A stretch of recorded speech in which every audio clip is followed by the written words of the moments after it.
Di kawasan perumahan Top Jakabaring Palembang berdiri Masjid Al-Islam Muhammad Cheng Ho Sriwijaya Palembang yang mencuri perhatian lewat gradasi warna mencolok dari kejauhan. Dibangun sejak 2010 di atas lahan hampir 5.000 meter persegi, masjid ini tetap kokoh dan menjadi salah satu ikon religi kota.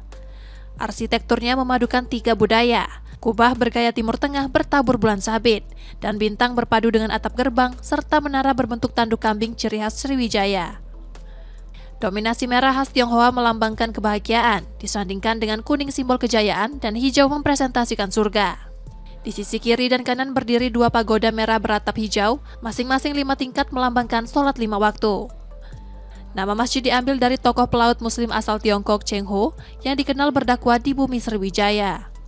Bagian dalam masjid dihiasi kaligrafi menghadirkan suasana teduh bagi jemaah.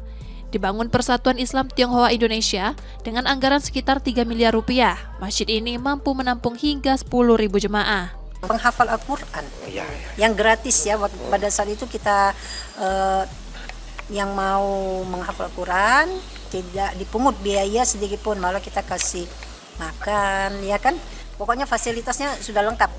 Belajarnya kapan aja itu? Belajarnya ya dia setiap hari dia ngafalnya.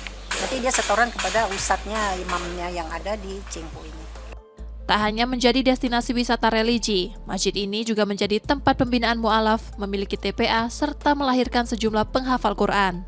Kebetulan dekat tempat kerja, jadi karena di sini lengkap ya, suasananya selain sejuk, ketika istirahat atau jam keluar istirahatnya kerja bisa langsung membaca dan di sini. Ngaji di sini, apalagi sering ada kultum juga di sini, jadi kita bisa sekalian dengar ceramah sekalian dari ustadznya.